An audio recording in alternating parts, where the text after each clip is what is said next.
Hello दोस्तों, मैं विकास Sharma competition में आपका स्वागत करते हैं। और मैं जो ये सीरीज चलाने जा रहा हूँ group mainly NTPC group D और आगामी बिहार एसआई, ऐसे तो कोई भी एग्ज़ाम जो कंपटीशन एग्ज़ाम का तैयारी कर रहे हैं उससे रिलेटेड मेरा वीडियो रहेगा।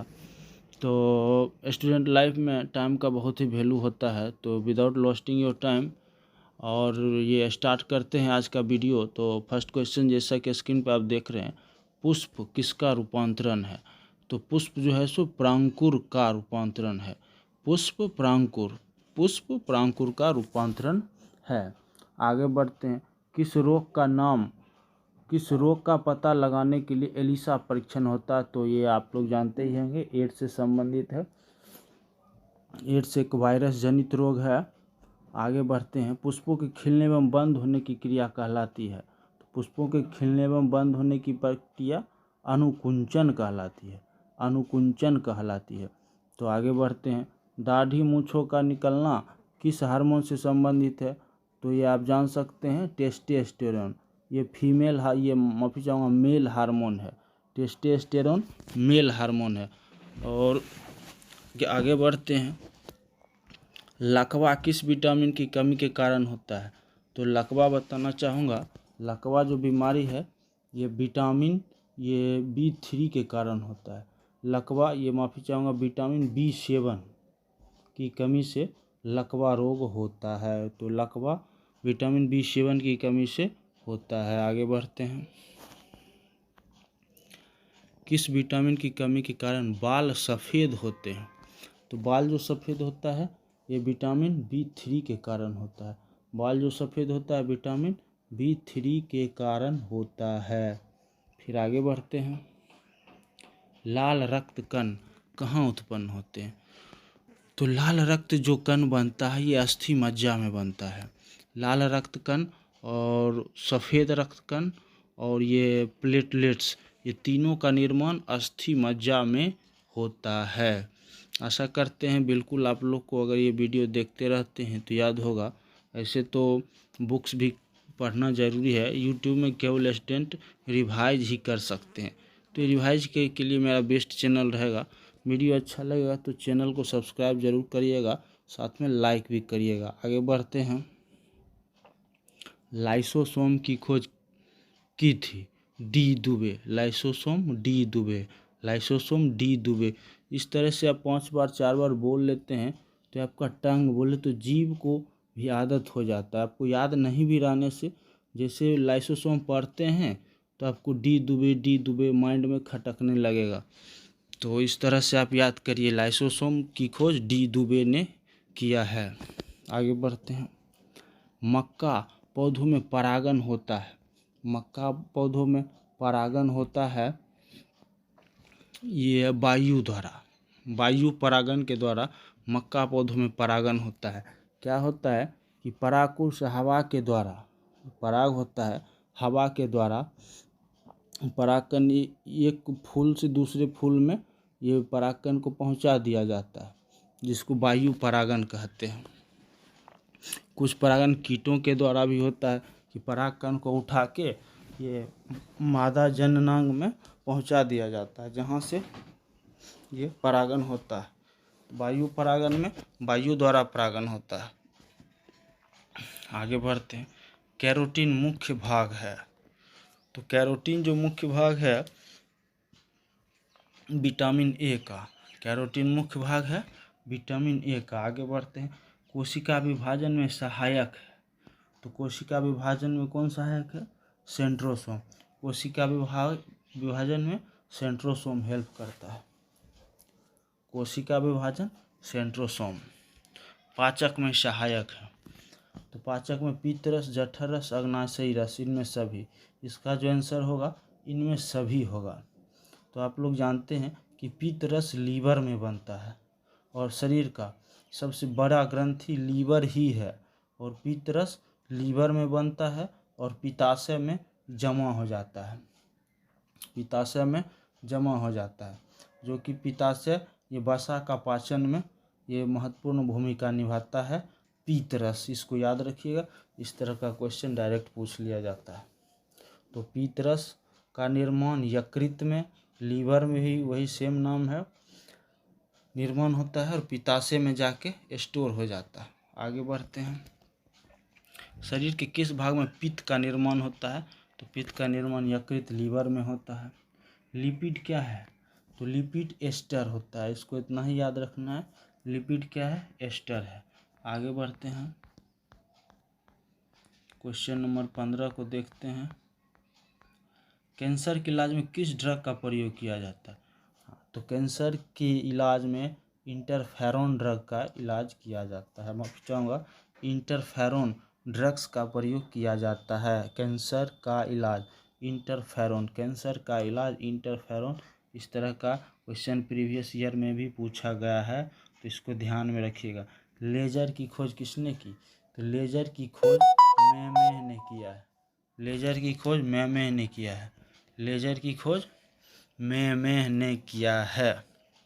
आगे बढ़ते हैं। किडनी का प्रत्यारोपण सर्वप्रथम किसने किया था? तो आप देख सकते हैं किडनी का प्रस्थापन, ये प्रत्यारोपण जो किया था जोसेफ मूरे ने किया था। किडनी प्रत्यारोपण जोसेफ मूरे ने किया है। ऐसे हृदय का प्रत्यारोपण जो किया था ये क्रिश्चियन बर्नार्ड शॉ किए थे, लेकिन यहाँ किडनी का पूछ रहा है तो इनको ध्यान रखिएगा। मूरे, जोसेफ मूरे, इसको आप कोरिलेट करके रख सकते हैं। ये किडनी प्रत्यारोपण जोसेफ मूरे, मूरे ने किडनी प्रत्यारोपण किया, मूरे ने किडनी प्रत्यारोपण किया। आगे बढ़ते। ईईजी का आविष्कार किसने किया था? ईईजी का आविष्कार हॉर्सबर्गर ने किया था। ईईजी का आविष्कार किसने किया था? हॉर्सबर्गर ने किया था। ईईजी का आविष्कार किसने किया? हॉर्सबर्गर।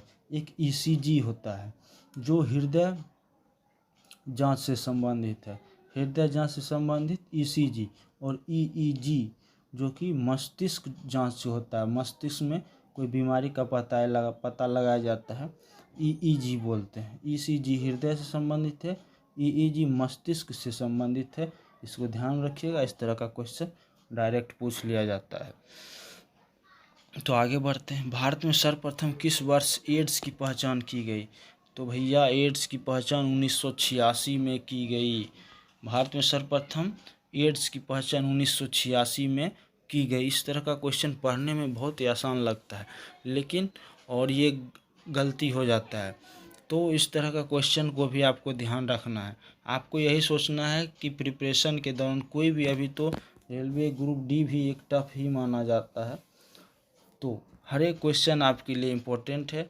आप इसको सही दिशा में सही प्रयास करते हैं तो बिल्कुल याद रहता है। अगर हर एक क्वेश्चन याद भी नहीं रहता है तो आपको क्या होता है कि बार बार जो क्वेश्चन पढ़ा हुआ रहता है, तो जब वो क्वेश्चन पूछा जाता है तो एग्ज़ाम में उसमें माइंड में आ जाता है। लेकिन इसके लिए आपको रिवाइज होना चाहिए। आगे बढ़ते हैं। भारत में चेचक का उन्मूलन कब हुआ था? तो भारत में चेचक का जो उन्मूलन हुआ था 1975 में हुआ था। भारत में चेचक का उन्मूलन कब हुआ था? भारत में चेचक का उन्मूलन 1975 में हुआ था। आगे बढ़ते हैं। फ्लू किसके द्वारा होता है? तो फ्लू विषाणु के द्वारा होता है। फ्लू विषाणु के द्वारा, स्वाइन फ्लू, बर्ड फ्लू, ये सब भी विषाणु जनित रोग होता है। फ्लू विषाणु द्वारा होता है। मानव मस्तिष्क का सबसे बड़ा भाग कौन है? तो देख लीजिए, मानव मस्तिष्क का सबसे बड़ा भाग सेरिब्रम है। सेरिब्रम है, ये डायरेक्ट क्वेश्चन पूछ जाता। तो सेरिब्रम कहाँ पाया जाता है? तो सेरिब्रम अग्र मस्तिष्क में पाया जाता। अगला हिस्सा जो मस्तिष्क का अगला हिस्सा होता है सेरिब्रम, वहीं पे पाया जाता है। और एक मेडुला ऑब्लांगेटा है जो कि मस्तिष्क का पिछला हिस्सा में पाया जाता है। मेडुला ऑब्लांगेटा और सेरिबेलम, मेडुला ऑब्लांगेटा और सेरिबेलम मस्तिष्क का पिछला हिस्सा में पाया जाता है। मस्तिष्क को 3 हिस्सा में बांटा है, अग्र मस्तिष्क, मध्य मस्तिष्क और पश्चिम मस्तिष्क, पिछला हिस्सा। तो सेरिब्रम जो है सो अगला हिस्सा में पाया जाता है। मेडुला ऑब्लांगेटा और सेरिबेलम ये दोनों पिछला हिस्सा में पाया जाता है। मांस, अंडा एवं दूध प्रमुख स्रोत हैं। ये प्रोटीन का सोर्स है। मांस और अंडा में इसमें प्रोटीन की मात्रा ज़्यादा पाया जाता है। तो प्रोटीन का क्या काम है? प्रोटीन जो है सो बॉडी बिल्डिंग फूड है। ये शरीर में जो है सो मांस भरने का काम करता है, वजन लाता है। और विटामिन क्या है? विटामिन जो है सो रोग से लड़ने का क्षमता विटामिन का ही है। विटामिन रोग से लड़ता है। और कार्बोहाइड्रेट से आपको एनर्जी मिलता है, कार्बोहाइड्रेट से एनर्जी मिलता है। और वसा क्या है, वसा में फैट मिलता है। ऐसे क्वेश्चन आता है सबसे ज़्यादा कार्बोहाइड्रेट किस में पाया जाता है, तो ये वसा में आता है, इसको आप लोग ध्यान रखिएगा। सबसे ज़्यादा कार्बोहाइड्रेट किस में है, वसा में। अगर पूछ देगा एनर्जी किससे मिलता है, तो कार्बोहाइड्रेट। जो आपको चीनी होता है, चीनी, आलू, चावल, इस सब में कार्बोहाइड्रेट ज़्यादा होता है, इसलिए डायरेक्ट एनर्जी मिलता है। आशा करता हूँ कि वीडियो आप लोग को अच्छा ज़रूर लग रहा होगा, तो सब्सक्राइब ज़रूर करिएगा और लाइक भी करिएगा। ऐसे यहाँ पे जो मटेरियल दिया जाएगा, यहाँ मैं आपको पढ़ने का तरीका बताऊँगा और कैसे याद होता है ये भी बताऊँगा। और आपको मेरा जो विश्वास है कि आपको सुनते सुनते ही ये जीके याद हो जाएगा। तो आगे बढ़ते। मनुष्य में के शरीर में पसलियों की संख्या 24 पसली होता है। पसलियों की संख्या 24 है, 12 जोड़ा पसली पाया जाता है। मनुष्य के शरीर में 12 जोड़ा पसली पाया जाता है, जो कि 12 दूना 24 पसली होता है। इसको ध्यान में रखिएगा, कभी जोड़ा पूछ देगा और कभी पसलियों की संख्या पूछ दिया जाएगा। आगे बढ़ते हैं। विश्व वन दिवस कब मनाया जाता है, तो विश्व वन दिवस जो मनाया जाता है 21 मार्च को मनाया जाता है। विश्व वन दिवस 21 मार्च। ल्यूकेमिया किसके कारण होता है, ल्यूकेमिया जो होता है SR90 के कारण होता है। ल्यूकेमिया SR90 के कारण होता है, इतना याद रखिएगा। ल्यूकेमिया। आगे बढ़ते हैं। हृदय रोगियों को ज़्यादा डैश नहीं लेना चाहिए, तो भैया वसा नहीं लेना चाहिए। जो हृदय रोगी हैं उनको वसा नहीं लेना चाहिए। वसा जैसे घी में ज़्यादा वसा पाया जाता है, और तेलीय पदार्थ जो होते हैं उसमें भी ये वसा पाया जाता है, तो हृदय रोगी को वसा नहीं लेना चाहिए। मनुष्य के जीवन काल में कितने दांत 2 बार विकसित होते हैं, तो 20 दांत जो है सो 2 बार विकसित होता है। 12 वर्ष की उम्र तक मनुष्य ये बच्चे का जो है सो 20 दांत गिर जाता है, इसीलिए 20 दांत ऐसा होता है कि 2 बार जन्म लेता है। और इसको एक चीज़ और ध्यान रखिएगा कि 12 वर्ष की उम्र तक ये टूट जाता है दूध का दांत।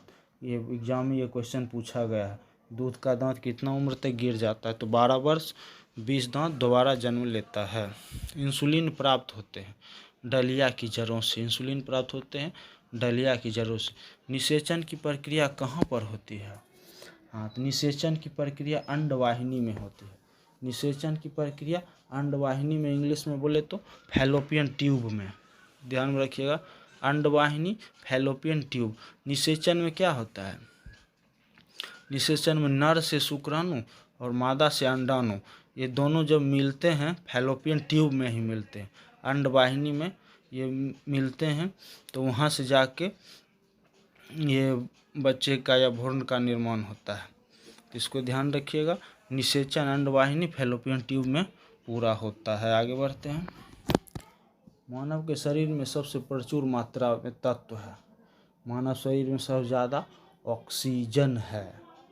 मानव शरीर में सबसे ज़्यादा ऑक्सीजन पाया जाता है, इसके बाद हाइड्रोजन है, इसके बाद नाइट्रोजन है, और इसके बाद कार्बन पाया जाता है। तो ध्यान रखिएगा सीरियल से, सबसे ज़्यादा ऑक्सीजन, दूसरा हाइड्रोजन, तीसरा नाइट्रोजन और चौथा कार्बन। परसेंटेज में सबसे ज़्यादा, फिर से बोल दे रहा हूँ, ऑक्सीजन, हाइड्रोजन, नाइट्रोजन और कार्बन। ध्यान रखिएगा। आगे बढ़ते हैं। जब कोई व्यक्ति सोता है तो उसका रक्तचाप भैया घटता है, घट जाता है।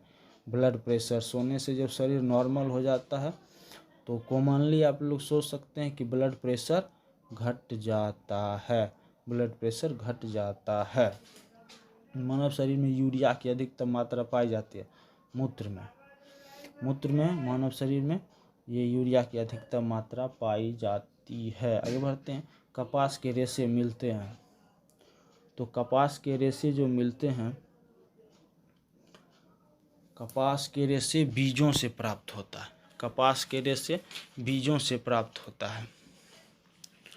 आगे बढ़ते हैं। कौन सा विटामिन अंडे में बिल्कुल नहीं पाया जाता है, तो अंडे में जो बिल्कुल नहीं ये विटामिन नहीं पाया जाता है वो है विटामिन सी। विटामिन सी अंडे में नहीं पाया जाता है। मानव मूत्र में सामान्यतः किस विटामिन का उत्सर्जन होता है, इसमें विटामिन सी का उत्सर्जन होता है, क्योंकि आप जानते हैं कि पानी में विटामिन सी और बी ये दोनों घुलनशील विटामिन है पानी में, तो इसीलिए मूत्र में पानी होता है, तो पानी के द्वारा विटामिन सी निकलता है, पाया जाता है। पेप्सिन बदल देता है। अब देखिए, पेप्सिन बदलता है प्रोटीन को पॉलीपेप्टाइड में, प्रोटीन बदलता है, तो ये माफ़ी चाहूँगा, पेप्सिन बदल देता है प्रोटीन को पॉलीपेप्टाइड में।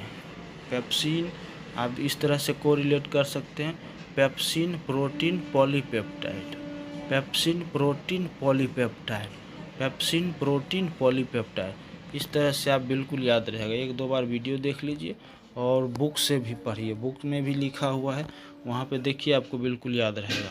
दूध में उपस्थित प्रोटीन है, तो दूध में केसिन प्रोटीन पाया जाता है, दूध में केसिन प्रोटीन पाया जाता है। दूध में आप याद रखने के लिए, जैसे दूध में केस गिर गया, आप इसको ऐसे ट्रिक लगा के याद रख से, दूध में क्या गिर गया, केस, तो दूध में केसिन प्रोटीन पाया जाता है। और ये सब क्वेश्चन अच्छे अच्छे एग्जाम में बीपीएससी या कोई भी स्टेट पीसीएस या कोई भी एग्जाम में पूछ दिया जाता है। इससे पहले मैं 2 एग्ज़ाम दिया था, ये क्वेश्चन था, दूध में उपस्थित प्रोटीन है केसिन। तो ट्रिक रहा है आज का, ये जो है सो दूध में केस गिर गया, तो दूध में केस, केस में दूध, इस तरह से कोरिलेट करके आप इस क्वेश्चन को याद रख सकते हैं। दूध में केस।